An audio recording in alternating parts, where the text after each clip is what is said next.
공화국은 제목이 아닙니다.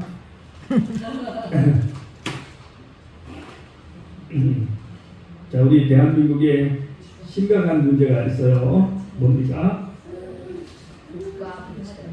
국가 부채가. 나라는 굉장히 잘 사는데 국가 부채가 보통이 아닙니다.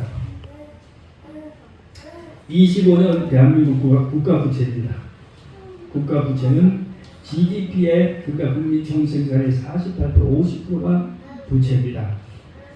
약 1273조의 빚을 우리 이재명 대통령이 지고 있습니다. 근데 대통령만 빚을 진 것이 아니고 우리 가계 부채가 또 있습니다.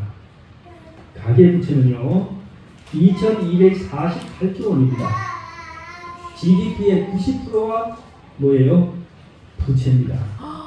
와, 너무하다. 깡통 국가요. 그것뿐 아니에요. 기업들의 빚이 또 있습니다. 기업이 뭐야? 회사들. 자, 부채 상세 내역을 하면 국가 부채가 1273조 2천원, 가계 부채가 2248조 2천원, 기업 부채가 2780조 1천억 원인데요. 2025년 현재 대한민국의 국가, 기업, 가계 부채를 모두 합산하면 6,300조가 넘습니다. 이것을 국민 1인당 5천만 명이죠. 5천만 명이 다 나눠 가지면 얼마냐? 1억 2,600만 원. 그러니까 대한민국에 아기가 한 명 태어나면 그 아이가 태어나는 순간 뭘 지고 태어나는 거예요? 1억 2,600만 원의 빚을 지고 태어나는 거예요. 그러니까 아기를 낳으려고 하겠어요? 안 하겠어요? 안 하지. 자산을 불러줘도 그런데 지금 부채가 1억 2,600만 원짜리 애를 부모들이 낳으려고 하는 거죠. 그런데요, 인구가 줄어들면 부채 규모는 더 커져요. 지금 이 5천만 명이니까 뭐예요? 1억 2,600인데 인구가 줄어들면 개인이 맡아야 될 빚이 더 커집니다. 그래서 지금 대한민국은 심각하게 뭐하고 있어요? 대출 규제 중입니다. 난리입니다. 자, 대한민국이 어떻게 해서 부채 공화국이 되었는가? 첫째는 낮은 이자, 저금리 정책을 오랫동안 했고, 두 번째는 부동산 가격이 급등해서 전부 다 주택을 살려고 경쟁을 하고, 신용 중심의 소비 구조, 전부 다 카드 몇 장씩 갖고 있죠? 신용카드. 그 다음에 또 자산 상승 기대심. 지금 뭐 이렇게 사놓으면 주식이, 코인이, 부동산이 사놓으면 언젠가는 크게 오를 것이다. 이렇게 생각하고 있고. 그 다음에 정부도 오락가락합니다. 정부도 대출을 뭐 하다가 규제를 하다가 또 선거철이 되면 또 하 풀어줬다가 선거 끝나면 규제했다가 지금 우리 대통령 대표가 불과 한 달밖에 안 됐는데 벌써 뭐예요? 대출 규제입니다. 근데 좀 있으면 또 풀어져요. 국회의원 선거 있잖아요. 그래서 이 나라가 오락가락하고 있어요. 자, 다음 대통령은 누가 되는가? 100% 이 사람이 됩니다. 부채를 탕감하겠다. 어떨까요? 그 사람이 대통령 됩니다. 자, 오늘 중요한 문제는 천국에도 부채가 있을까요? 한번 대답해 보시죠. 지긋지긋한 부채 이 땅에서 이제 청산하고 어디 가야 되는데 빚 없는 나라에 가려고 했는데 제가 성경을 읽어보니까요 부채 문제가 나와요. 성경에 나오는 예수님의 이야기를 읽어보겠습니다. 마태복음 18장 23절부터 35절. 그러므로 천국은 그 종들과 결산하려 하던 어떤 임금과 같으니 결산할 때에 10,000달란트 빚진 자 하나를 데려오매 갚을 것이 없으므로 주인이 명하여 그 몸과 아내와 자식들과 모든 소유를 다 팔아 갚게 하라 하였더니 그 종이 엎드려 절하며 이르되 내게 참아 주소서 다 갚겠습니다. 항상 이제 빚이 많은 사람은 항상 그래요. 뭐라고 해요? 갚을 안 갚겠습니다 말하는 사람은 없어요. 다 갚겠습니다. 근데 뭐예요? 시간이 지금 아니고. 네. 그래서 여기도 지금 뭐예요? 이 사람이 왕 앞에 가서 덜덜 떨면서 다 갚을 테니 좀 시간을 주십시오. 그 종의 주인이 불쌍히 여겨 놓아 보내며 그 빚을 뭐 했어요? 부채 탕감을 해줬어요. 그 종이 나가서 자기에게 100데나리온 빚진 동료 한 사람을 만나 붙들어 목을 잡고 이르되, 목을 잡은 것은 우리말로 멱살을 잡은 거예요. 빚을 갚아라 하매 그 동료가 엎드려 간구하여 이르되 내게 참아주소서 갚으리다. 이 사람도 똑같은 말하죠. 아유 좀만 기다려주세요 갚겠습니다 하되 허락하지 아니하고 이에 가서 그가 빚을 밖으로 오게 가지니라. 자 여러분, 여기 두 사람이 빚진 사람이 나오는데 첫 번째 사람은 얼마 빚을 졌어요? 10,000달란트를 빚을 졌어요. 그 다음에 밑에 나온 사람은 100데나리온 빚을 졌어요. 여러분 이게 성경에 나온 이 화폐는 이스라엘 화폐입니다. 그러니까 여러분 보셔도 잘 감이 안 오죠. 뭐 10,000달란트는 한 1,000만원 되는 것 같다. 100데나리온은 한 100만원 되는 것 같다. 이렇게 생각되는데요. 제가 이제 계산을 했습니다. 컴퓨터를 이용해서. 컴퓨터를 가지고 계산을 했어요. 10,000달란트 부채가 얼마인가? 10,000달란트는 약 6,000데나리온에 해당하는데, 이 한 데나리온이 뭐냐 하면은 노동자 하루 품삯이에요. 그러니까 1달란트가 6,000데나리온이니까 1달란트가 6,000일의 노동인데, 임금인데, 이 사람 지금 1달란트가 아니고 10,000달란트죠. 10,000달란트는 6,000만 1, 6,000만 1의 일당인데, 현재 최저시급이 1만원, 만원 조금 넘는데 만원으로 계산하고 하루 8시간 근무하면 8만원이라고 보고, 이 사람의 10,000달란트는 지금 우리 돈으로 4조 8천억 원입니다. 이 사람은 대체 뭐 하다가 이렇게 돈을 많이 빚을 졌는지 모르는데 4조 8천억의 빚을 졌어요. 하루 일당 얼마? 하루 일당 8만 원. 여러분 8만 원으로 해서 4조 8천억 갚을 수 있어요? 근데 이 사람 왕 앞에서 뭐라 그랬어요? 좀만 기다려 주시면 갚겠습니다. 아 이게 말이 돼요? 4조 8천억 빚을 지고 왕 앞에서 뭐요? 좀만 기다려 주시면 다 갚겠습니다 그랬어요. 말이 안 되는 거예요. 자 그러면 100데나리온은 얼마인가? 100데나리온을 계산해 보니까 요거는 100일 품삯입니다. 100일 품삯이니까 우리 돈으로 800만 원이에요. 800만 원을 좀 노력하면 갚을 수 있겠어요? 네. 이거 보니까 다들 아주 미소를 지으시는데요.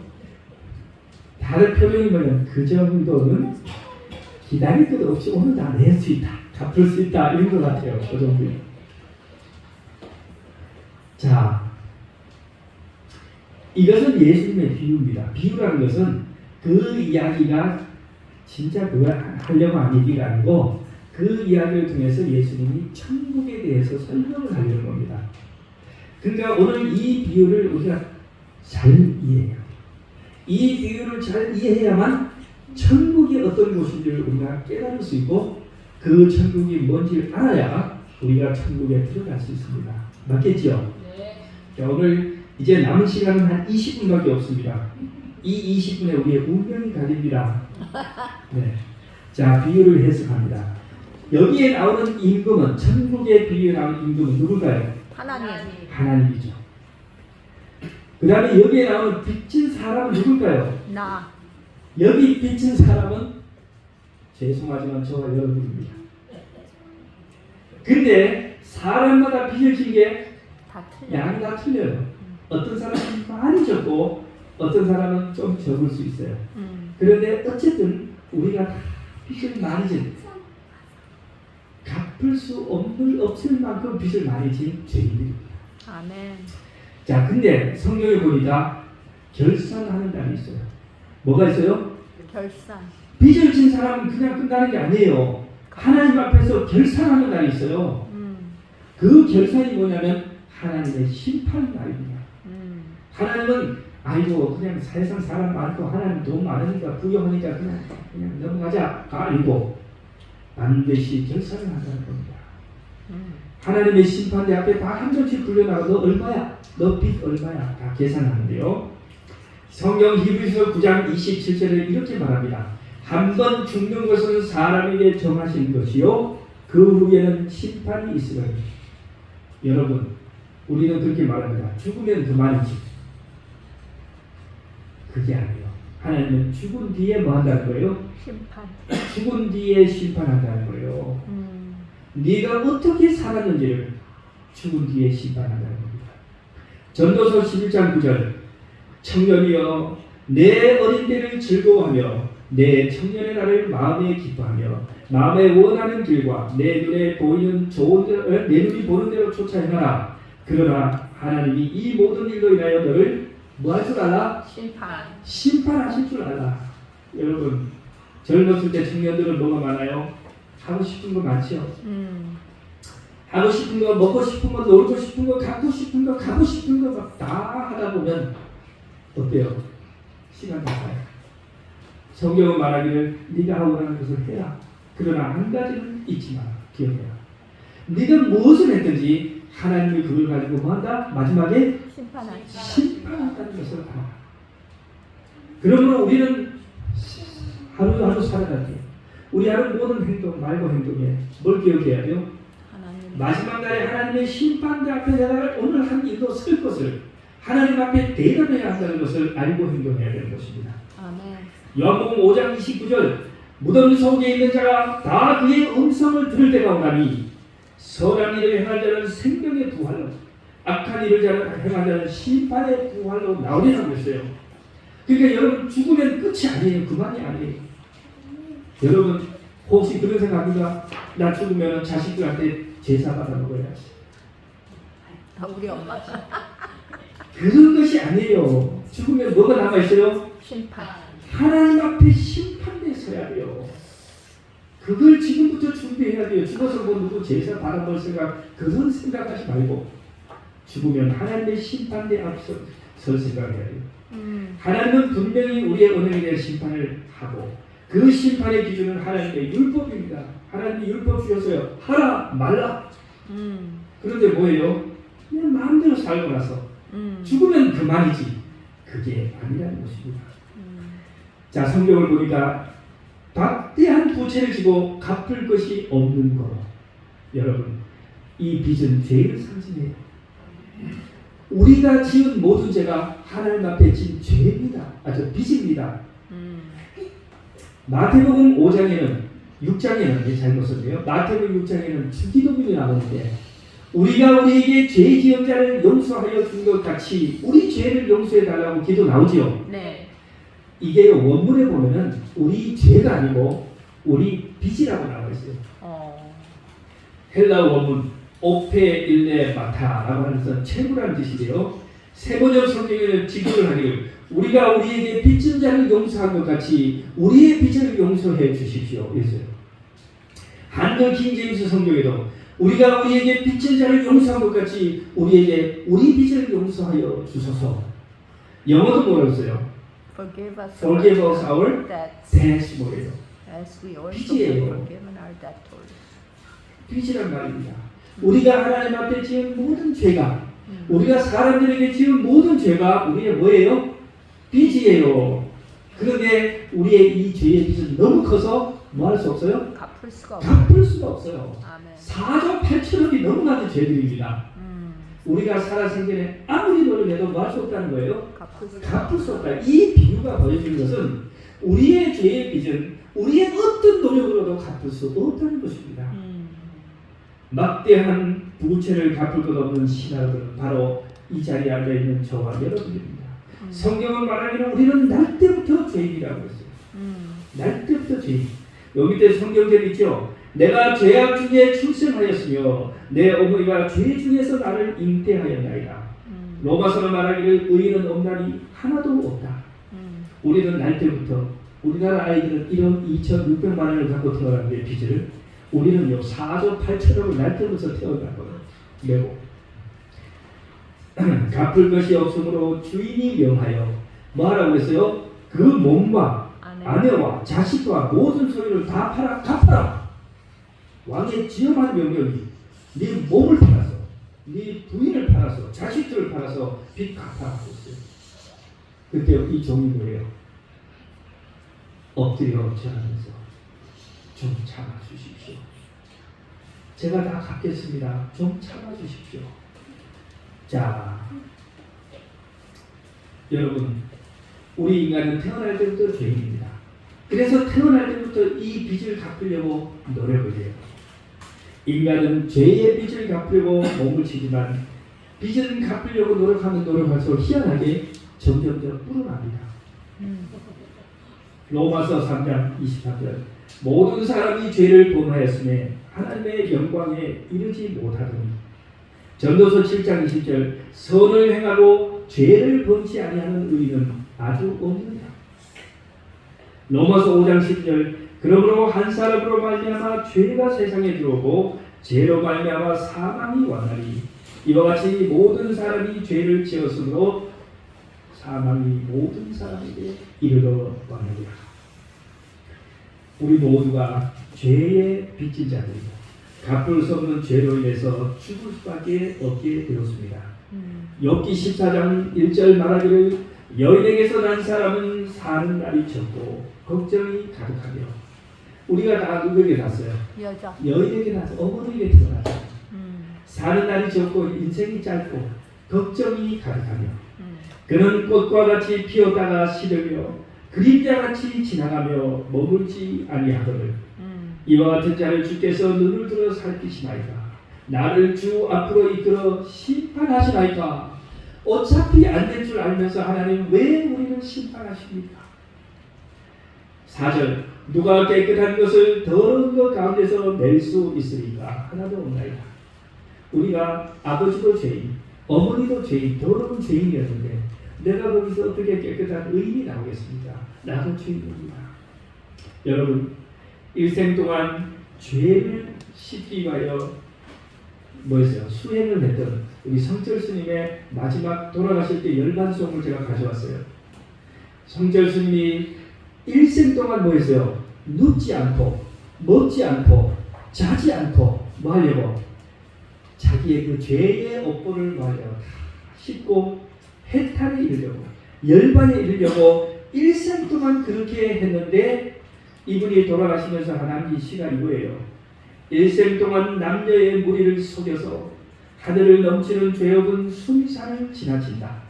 산채로 어디 떨어져? 무간지옥에 떨어져 그 한이 만갈래가 되는 둥근 한술같이 불금을 내뿜으며 푸른 산에 걸렸도다. 이분이 돌아가실 때 자기의 마음을 심경을 그대로 표현했어요. 내가 일생 동안 충성을 속였으니 왜? 안 되는 건 된다고 했습니다. 이렇게 고양하고 수행하고 도 닦으면 뭐 한다고 했어요? 죄를 이기고 예? 뭐 한다고 생각했어요? 해탈에 이을 것이라고 가리키고 나도 그렇게 했는데 해봤더니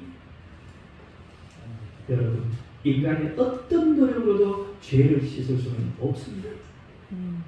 그것을 언제 깨달으신 거예요? 돌아가시는 그 순간에 깨달은 거예요. 안 되더라. 산채로 나 같은 사람은 무간지옥에 떨어질 것이다. 이랬다는 거예요. 인간의 죄 문제는 어느 누구도 해결할 수 없습니다. 인간이 그 문제를 해결하려고 아무리 발버둥치고 노력을 해도 해결이 안 됩니다. 인간의 죄는 너무나 커서 오직 죽음으로만 그 값을 지불할 수밖에 없습니다. 로마서의 바울 사도는 이렇게 말했어요. 성경 로마서 사실 나의 속 중심에서는 하나님의 법을 좋아합니다. 하나님 뜻대로 살고 싶습니다. 이 말이에요.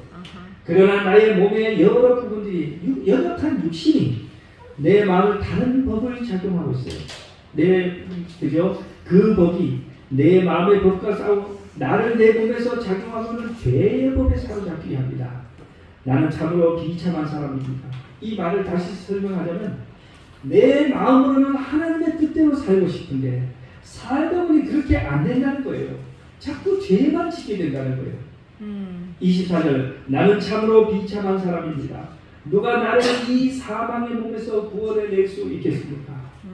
아무리 노력해도 안 된다는 거예요. 성전 신부도 안 되고 바울 사도도 안 되는데 저와 여러분이 노력한다고 되겠습니까? 아니요. 안 되지요. 우리의 이 영혼의 죄를 갚을 길이 없습니다. 그런데 여러분, 우리에게 희망이 있어요. 아까 나왔던 그 비유가 여기서 끝나는 게 아니고 왕이 뭐 했어요? 그 종의 주인이 불쌍히 여겨 뭐 했어요? 놓아 보내며 그 빚을 탕감하여 주었다니. 예수님이 천국의 비유를 설명하면서 이게 포인트 핵심이에요. 뭐예요? 부채 탕감. 빚이 없다? 탕감이라는 것은 빚을 다 안 갚아도 된다.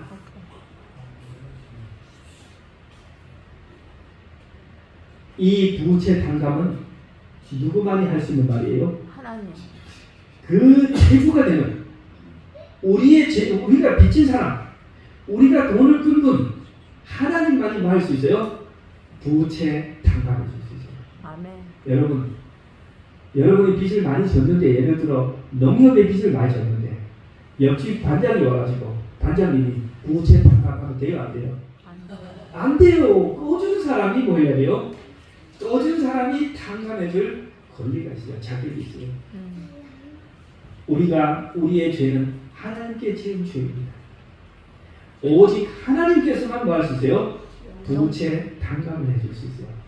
근데 이 왕이요, 뭘 보고 우리를 용서해 주셨어요? 불쌍해. 아, 너는 얼굴이 참 예쁘구나. 부채를 탕감해 주구나.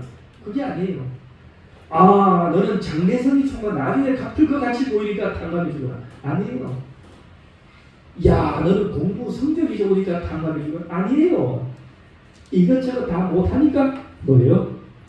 불쌍해서 탕감해 줬다. 불쌍해서 뭐했다? 탕감해 줬다. 여러분, 하나님께 기도할 때 내 아들을 고쳐주세요 기도하는데 뭐 감사한금 많이 바치면 고쳐주나요? 아이고, 너는 감사한금 많이 냈으니 내게 고쳐줄게. 하나님 그러시나요? 아니요. 아이고, 하나님 감사한금 낼 돈도 없습니다. 하나님 불쌍해서 뭐 한다고? 고쳐준다.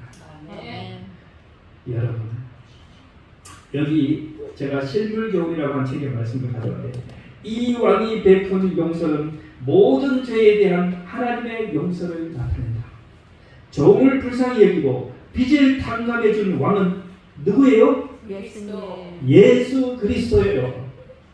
예수 그리스도가 우리의 죄를 용서해 주셨습니다. 아멘. 그러므로 우리는 오직 은혜와 믿음으로만 구원을 얻습니다. 아멘. 에베소서 2장 8절 너희는 그 은혜에 의하여 믿음으로 말미암아 구원을 받았으니 이것은 너희에게 난 것이 아니오 하나님의 뭐다? 선물이다. 여러분, 선물입니다. 여러분, 백화점에 가면 그런 거 많죠. 공짜 해놓고는 가보면 뭐 끼워가지고 공짜인데 돈 더 내시오 그러죠. 이걸 사야지만 공짜다. 하나님은 그런 것이 아니에요. 완전 공짜입니다. 아멘. 디도서 3장 그분께서 우리를 구원하셨으니 우리가 행한 의로운 행위들에 의한 것이 아니요 오직 그분의 긍휼이라. 긍휼이 뭐라고 그랬어요? 불쌍히요.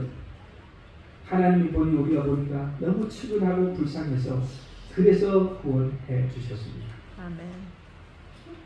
요한복음 1장 12절 영접하는 자 곧 그 이름을 믿는 자들에게는 하나님의 자녀가 되는 권세를 주셨습니다.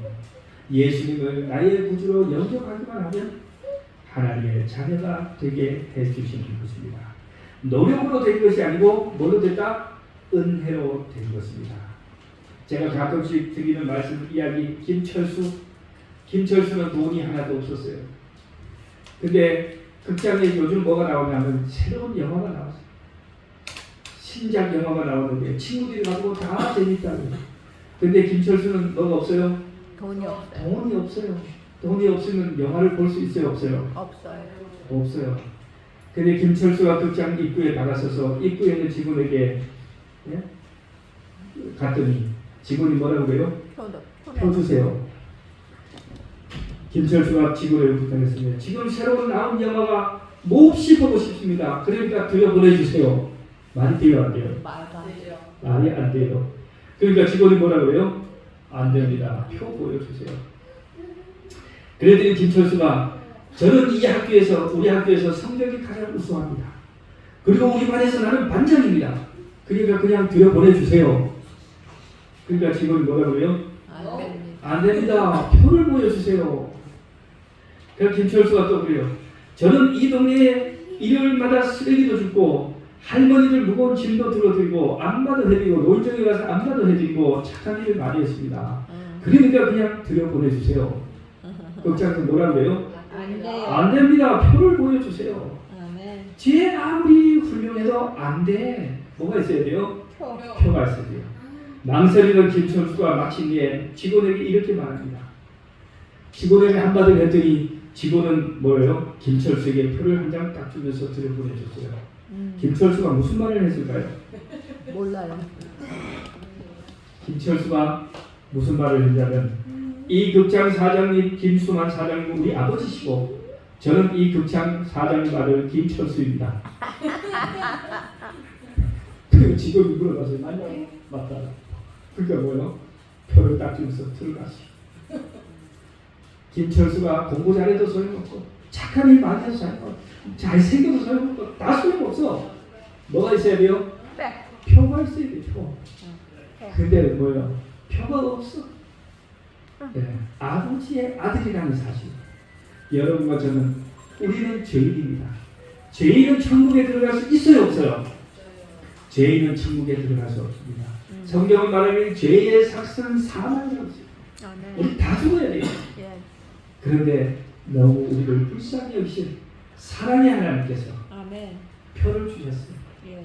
그의 아들 예수 그리스도를 이 세상에 보내서 내 죄값을 다 치고 돌아가게 하시고 내가 죽어야 될 죽음을 그분이 죽으시고 나에게 영원히 살 수 있는 천국을 주시고 아멘. 하나님의 아들과 딸이 될 수 있는 놀라운 직분을 주셨다 이겁니다. 아멘. 우리는 그걸 갖다가 은혜라고 부릅니다. 예. 여러분 로마서는 말하기를 만일 은혜로 된 것이면 더 이상 행위로 된 것이 아닙니다. 그렇지 않으면 은혜가 더 이상 은혜가 아닙니다. 은혜로 구원해놓고 나서 뭐요? 다른 걸 요구하면 뭐라고? 그거를 선물 줘놓고 다시 또 은혜라고 하는 거예요. 은혜는 은혜입니다. 공짜입니다. 우리는 그렇게 구원받았습니다. 아멘. 사람이 의롭게 된 것은 율법의 행위로 말미암은 것이 아니요 오직 예수 그리스도를 믿음으로 말미암은 줄 아는 거로 우리도 그리스도 예수를 믿나니. 아멘. 여러분 얼마나 놀라운 은혜입니까? 아멘. 여기 말씀이 있습니다. 그 빚진 자가 임금에게 자비로운 처분을 호소했을 때 그는 자기의 빚이 얼마나 큰지를 깨닫지 못하고 있었다. 시간만 좀 주세요. 갚을게요 한 이 죄인이 뭐라고요? 이 종은 자기의 죄가 얼마나 큰지를 깨닫지 못했어요. 그는 자기의 속절없는 처지를 이해하지 못했다. 그는 자기 힘으로 그 빚을 갚으려고 생각했다. 그는 내게 참소서 다 갚으리라고 말했다. 이와 같이 하나님의 은총을 자기 자신의 어떤 행위로 얻어보려고 하는 사람들은 그런 사람들이 있다. 그런 사람들은 자기들의 무능함을 깨닫지 못한다. 그들은 하나님의 은혜를 값없이 주시는 선물로 받지 않고 자신들의 의로움을 내세우려고 한다. 그러므로 여러분 우리 불교에서 말하는 업보를 쌓아서 구원받을 수 있을까요? 안 돼요. 자기의 행위로 안 된다고 했어요. 여러분 또 우리 공로 또는 공덕 성당에서 말하죠. 공덕 성인들은 뭐 한 거예요? 공덕을 쌓은 사람을 성인이라고 해요. 공덕을 쌓으면 천국에 갈 수 있을까요? 아니요. 자기의 죄를 씻을 수 있을까요? 아니요. 성경은 안 된다고. 오직 하나님의 일방적인 100% 하나님의 은총입니다. 그것으로 우리는 구원을 받았습니다. 그래서 사도행전 4장 22절 말하기를 다른 이로서는 구원을 받을 수 없나니 천하 사람 중에 구원받을 만한 다른 이름을 우리에게 주신 일이 없어요. 누구 외에? 예수님. 예수 그리스도 이외에 다른 어떤 구세주도 주지 않으셨습니다. 아멘. 구원의 유일한 분은 예수 그리스도뿐입니다. 십자가에 달리신 예수 그리스도를 쳐다보는 것이 유일한 구원의 길입니다. 아멘. 이분이 왜 이렇게 달리셨어요? 내 죄를 지 나를 위해. 나의 죽음을 대신 죽으신 것입니다. 아멘. 그래서 오늘 내가 구원 받은 것입니다. 이사야는 말하기를 땅 끝에 모든 백성아 나를 악망하라. 악망하라는 쳐다보라. 땅 끝에 모든 백성아 나를 악망하라. 그리하면 구원을 얻으리라. 아멘. 나는 하나님이라 다른 이가 없다. 없음이니라. 이것이 성경이 말하는 그리고 오늘 예수님의 비유를 통해서 설명하는 천국에 이르는 유일한 길입니다. 감사합니다, 예수님.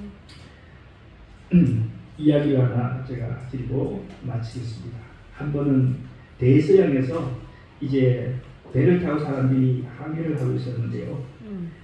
이 배가 풍랑을 만났어요.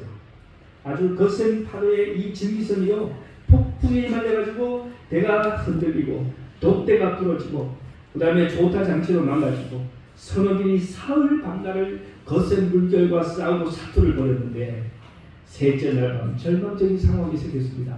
밑에서 물이 셉니다. 빠른 속도로 배 밑에서 물이 차오르고 태풍은 아직도 그칠 줄 모르고 계속해서 배는 아래로 갑니다. 주무집니다. 펌프를 가지고 와서 물을 부었지만 그러나 완전히 중과부절로 도저히 할 수 없습니다. 선장과 선원들은 기진맥진한 상태로 마침내 배를 포기하기로 결정합니다. 배에 남은 보트는 한 개, 작은 구명보트 하나밖에 없어요. 마침 선원수를 세워보니까 선원수하고 선장하고 겨우겨우 탈만해요. 구명조끼를 입고 한 명씩 이제 배에 타기 시작했어요. 그런데 선장님이 자기 구명보트를 입고 이제 배를 타려고 마지막 떠나려고 하는데 한 젊은이가 나타났습니다. 선장님 저도 있어요. 저도 데려가 주세요. 선장님이 봤더니 이 사람이 뭘 안 낸 사람이에요? 배삭스를 내지 않고 몰래 배를 탄 사람이에요. 밀항자예요. 밀항자. 몰래 배를 탄 사람, 배에 탈 자격이 없는 사람. 이 사람이요 구명보트에 탈 자격이 있어요? 없어요? 없죠. 죽어도 보험에서 돈도 안 줘요. 이 청년이 죄송합니다. 배표를 끊지 못하고 탔습니다. 저도 살려주게 데려가주세요. 그런데 이 구명보트에 자리가 있어요? 없어요? 없어요. 구명보트에 자리 없어요. 구명조끼 역은 없어요. 선장님이 잠깐 생각을 하더니 이리 와. 자기가 입었던 구명조끼를 벗어서 빨리 그리고 그 작은 보트에 빨리 내려가 타. 그래가지고 줄사다리를 타고 내려갔어요. 자리가 없어요. 이 작은 보트는 더 위험해요. 사람이 빨리 타세요. 선장님 빨리 타세요. 선장님 내려가지 않습니다. 그냥 그리고는 내려가는 줄사다리를 선장님 스스로 잘랐어요. 왜 그럴까요? 이 배가 지금도 만원인데 선장님 구명조끼를 타면 자칫 다 죽을까. 그래서 이 사람들은 어떻게 했어요? 후에 배는 바로 가라. 선장님은 죽었어요. 그 다음에 구명보트가 구사일생으로 살아났어요.